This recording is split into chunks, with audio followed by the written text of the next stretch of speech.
શુભ પરિણામ કરવાથી કઈ હાથ નહીં આવે. લ્યો, શુભ ભાવ. ઘણા તો એમ કે છે કે મેં પાપમાં પીડ્યા છીએ કરતા પુણ્યમાં તો લાવો, પણ પુણ્ય અનંતવાર કર્યા છે, પાપે અનંતવાર કર્યા છે. ભ્રમણનો નાશ ક્યાં છે? એમાં જેમાં ભવ બ્રહ્મનો નાશ નથી ત્યાં નરકને નિવૃત્ત છે. કદાચિત કોઈ શુભ ભાવ 2-4 કલાક કર્યો હોય ને કોઈ પુણ્ય થયો હોય, સ્વર્ગમાં આદિ જાય, ત્યાંથી પાછા ત્રિયંતમાં ઢોરમાં જશે, ત્યાંથી મારી નરકમાં જશે, 4 ગતિ રખડશે. જેણે ભવનો નાશ કર્યો નથી એના ભવના પરિભ્રમણનો આરો ક્યાંય અંત હવે નહીં આવે. હા હા હા હા. અહીં તો જ્ઞાયક ભાવને પકડવાથી બધું હાથ આવશે.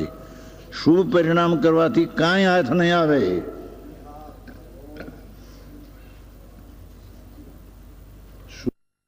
કરવાથી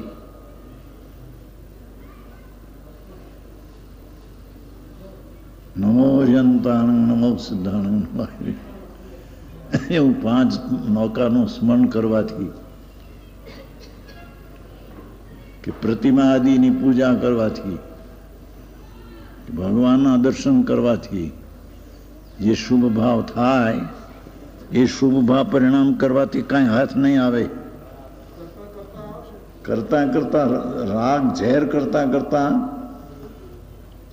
લસણ ખાતા ખાતા કસ્તુરીનો ઓડકાર આવશે. એમ છે? લસણ ખાતા કસ્તુરીનો ઓડકાર આવશે. એમ શુભ પરિણામ કરતા કરતા આત્માના શુદ્ધનું પરિણામ આવશે. 3 કાળમાં નહીં આવે. હા હા હા, જેની વાત છે ભાઈ. શુભ પરિણામ કરવામાં કાંઈ હાથ આવે નહીં. જો મૂળ સ્વભાવને પકડ્યો છે. હા હા હા. ચૈતન સ્વભાવ, જ્ઞાયક ભાવ, નિત્ય અનુભવ ભાવ, અનુભવને લાયક એવો જે ત્રિકાળી ભાવ, એને જો પકડ્યો હશે તો ગમે તે પ્રસંગે આવે, ગમે તેવા પ્રસંગો આવે, શરીરમાં રોગ આવે, પ્રતિકૂળમાં અપમાન આવે, દુનિયા અનાદર કરે, છતાં જો આત્માને પકડ્યો હશે તો ગમે તે પ્રસંગો આવે તે સમય શાંતિ સમાધાન રહેશે. હા હા હા હા. પ્રતિકૂળ સંયોગ તો એક જ્ઞેય છે, એ તે વ્યવહાર જ્ઞેય છે. નિશ્ચયથી જ્ઞેય તો તેનું જ્ઞાન પોતાને થાય તે જ્ઞાન તેનું જ્ઞેય છે. આત્માનું જ્ઞાન પરને જાણવાનું થયું તે જ્ઞાન પોતાનું જ્ઞેય છે. એ જ્ઞેયને જાણનારું જ્ઞાન જ્ઞાન છે. હા હા.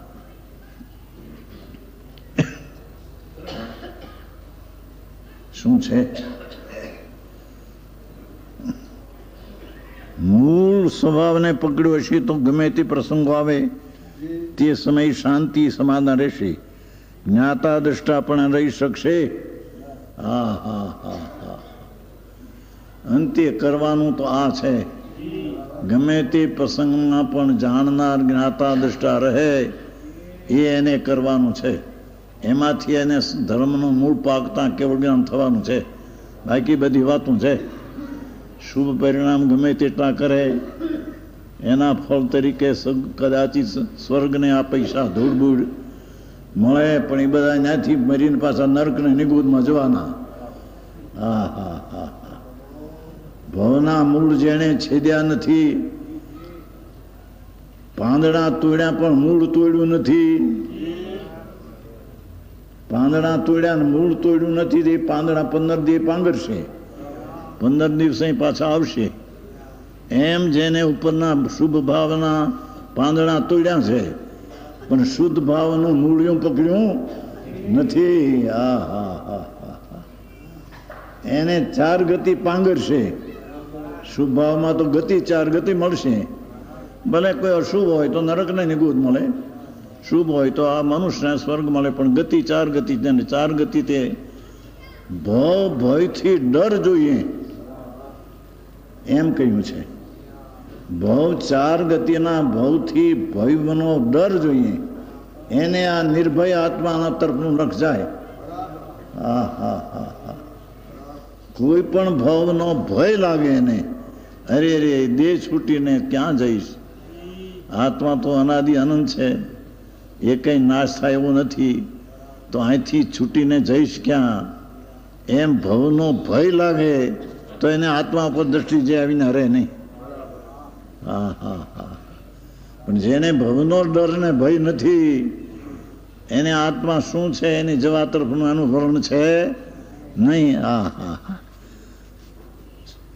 જ્ઞાતા દ્રષ્ટા પણ રહી શકશે. લ્યો. હા હા હા હા. 18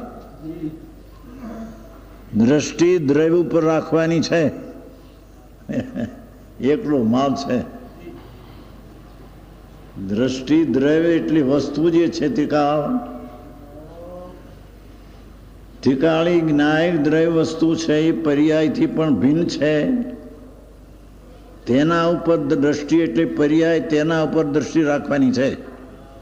જેમાં પર્યાય નથી તેમાં પર્યાયને દ્રષ્ટિ રાખવાની છે. જેમાં રાગ તો નથી,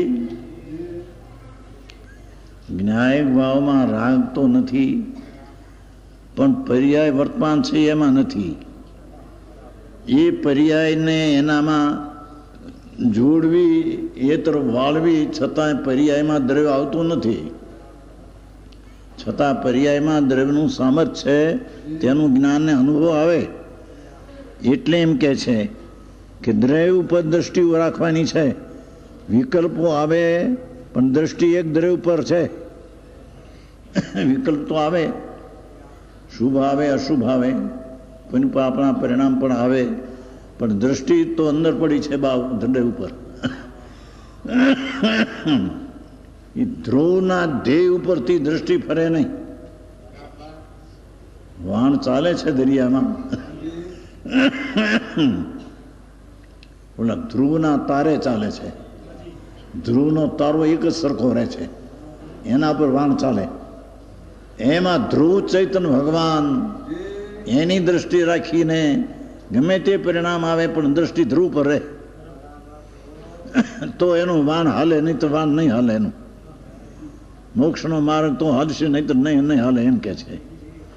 હા હા હા. દ્રષ્ટિ દ્રવ્ય ઉપર રાખ. દ્રવ્ય એટલે કોણ? પૈસો નહીં હો. દ્રવ્ય એટલે વસ્તુ જેમાં શરીર તો નથી, વાણી તો નથી, રાગ તો નથી, પર્યાય નથી. એનું જે દ્રવ્ય તિકાળી, એના પર પર્યાયની દ્રષ્ટિ એના પર રાખવી. દ્રષ્ટિ છે એ પર્યાય છે, પણ એનો વિષય છે તે દ્રવ્ય છે. હા હા હા હા હા. આવું ઝીણું પડે છે, પડું છે. દ્રષ્ટિ દ્રવ્ય ઉપર રાખવાની છે. વિકલ્પો આવે પણ દ્રષ્ટિ એક દ્રવ્ય ઉપર છે. જેમ પતંગ આકાશમાં ઉડે, દાખલો આપે છે. પતંગ છે એ આકાશમાં ઉડે, છતાં દૂર હાથમાં હોય. પતંગ ભલે ઉડે આગળ જાય પણ હાથમાં દોરામાં હોય. હા હા હોય. તેમ ચૈતન શું એ દૂર હાથમાં રાખવો. હા હા હા. હું તો એક જાણનાર, દેખનાર, જ્ઞાતા, દ્રષ્ટા, ચૈતન રસના રસથી ભરેલો ભગવાન, એ હું છું. એ દ્રષ્ટિ રાખીને પછી વિકલ્પ ભલે હો, પતંગ ભલે ઉડે પણ દોરો હાથમાં છે, એમ દ્રષ્ટિ દ્રવ્ય ઉપર રાખીને વિકલ્પ ભલે હો તો એને જાણે પણ પોતાના એને માને નહીં. હા હા હા. જેમ પતંગ આકાશમાં ઉડે પણ દૂર હાથમાં હોય, તેમ ચૈતન શું એ દૂર હાથમાં રાખવો. આ તો રાતે બોલાઈ ગયેલું થોડું થોડું લખાયેલું છે, એકલો માલ ભર્યો છે. હા હા હા. ગુજરાતી ભાષા પણ અંદર કંઈ સાધારણ હિન્દીમાં સમજાય એવું છે, हिंदी में न समझे એવું નથી એવી કોઈ आप हिंदी में बोलो तो गुजराती वाले भी समझे। क्या कहते हैं हिंदी में बोलो तो गुजराती वाला पण समझे हिंदी में समझाए गुजराती वाला बराबर न समझे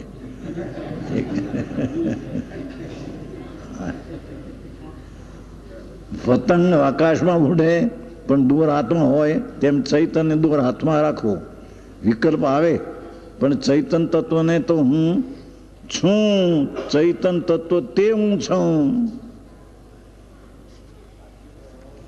જાણનાર દેખનાર તત્વ જે આત્મા છે જેની સત્તામાં હોવામાં જણાય છે એ જાણનારો જાણવાની ચીજથી ભિન્ન છે એના પર દ્રષ્ટિ રાખવી જાણનારો જાણનારની ચીજથી જાણનારો ભિન્ન છે એના ઉપર દ્રષ્ટિ રાખવી જે જણાય છે તેના ઉપર દ્રષ્ટિ ન રાખવી હા હા હા હા હા બોલી તો સહેલી વાત હતી વ્રત કરવા અપ્પા કરવા પૂજા કરવી ભક્તિ કરવી દાન કરવું દયા કરવી શહેરનું હઠ હતું જો અને આવું મોંઘું નીકળ્યું એનું કાંઈ નહોતું રખડવાનું હતું બધું ચાર ગતિના ભાવ કર્યા છે એમાં કરી કરીને હા હા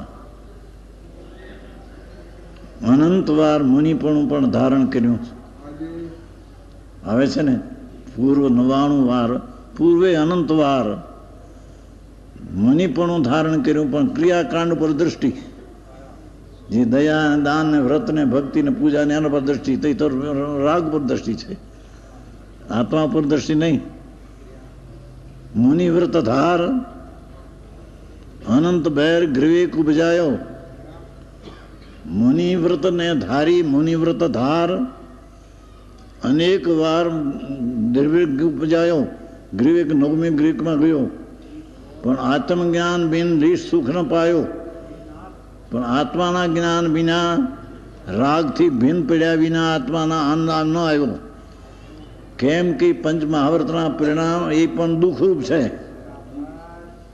હા હા હા હા પંચ મહાવ્રતના પરિણામ એ આશ્રવ છે એ શુભ ભાવ છે એ દુઃખ છે તેથી કહ્યું કે મુનિવ્રત ધાર અનંત બેર ગ્રેક ઉપજાયો પણ આત્મજ્ઞાન વિના દેશ સુખ ન પાયો પણ આત્માના જ્ઞાન વિના એને આનંદનો અંશનો સ્વાદ આવ્યો નહીં પંચ મહાવ્રતના પરિણામમાં આનંદ નથી એ દુઃખ ને રાગ છે હા હા હા હા હું આખું બેસી રીતે હજી કઈ બહારના નિવૃત્તિના ઠેકાણા મળે એને બાપુ કરવું પડશે આ વિના સુખનો ને જે દિવસો જાય છે તે મૃત્યુની સમીપે જાય છે જે મુદત લઈને આવ્યો છે એ મુદત દેહની છે એ પાકી છે એક સમય ફરે એવો નથી જે ક્ષેત્રે જે કાળે જે નિમિત્તે જે સંયોગમાં દેહ છૂટવાનો તે છૂટવાનો એને લાખ ઇન્દ્રો આવે તો પણ ફેરફાર એક સમયનો કરી શકે એવું નથી તો દેહની સમીપમાં મૃત્યુના જેટલા સમય દિવસો જાય તે મૃત્યુના સમીપે જાય છે એ મૃત્યુ આવીને એકવાર ઊભું રહેશે તો દેહ છૂટી છે ફરાક દઈને બધું એનું પીડ્યું રહી છે રૂપિયા ને બાયડી છોકરા ના હા હા વૈરાગમાં નહોતું ગાયું ઉડાય ને એકવાર ભાવનગર આવ્યો તો વૈરાગી ઊંચા મંદિરને માળિયા સોડ તાણીને સૂતો કાઢો રે એને સૌ કહે જાણી કે જન્મ્યો જ નહોતો ઊંચા મંદિરને માળિયા ઊંચા સોડ તાણીને સૂતો મરી ગયો ચાલ હા હા હા એને કોણ શરણ છે એને કે છે કે સૂતો આરે કાયાને હવે કોઈ નથી સ્ત્રી જોવે છે આ કાયામાં હવે કાંઈ નથી એમ ટગ ઊભી જોતા ધ્રુસકે રોવે હાય હાય આ મરી ગયા આવે બાપુ એ તો દેહની સ્થિતિ છે ને એ થવાની જ એનામાં ફેરફાર થવાનો એ ક્રમબદ્ધમાં જે દેહની સ્થિતિનો સમય તે આવી છૂટક્યો છે એમાં ક્રમબદ્ધમાં ફેરફાર કાંઈ પડે એવો નથી. ત્યાં ડાક્ટરના ઇન્જેક્શન ફિન્જેક્શન કામ ન આવે. ત્યાં ગણપતમાં જીવી જવાનું હોય તો કામ આવે ને. ઝીણે કામે ન આવે. ડાક્ટર પોતે મરી જાય છે ને. ભાવનગરનો મોટો ડાક્ટર હતો સર હેમંતકુમાર, મોટો પટણીનો હગો હતો. પટણી છે ને નહોતા પાટણી. કોઈનું ઓપરેશન કરતો હતો. એમાં કે મને કાંઈક થાય છે, દુઃખ થાય છે મને કાંઈક એમ કીધું. ત્યાં ખુરશી બેઠો દે છૂટી ગયો. સર મોટો આખા ડાક્ટરની હોસ્પિટલનો કોણ ડાક્ટર દવા શું કરે ત્યાં ડાક્ટર પણ શું કરે. ડાક્ટરનો દેહ છૂટશે એટલે એને ખબર નહીં પડે કે એમાં છૂટ્યો. હા હા હા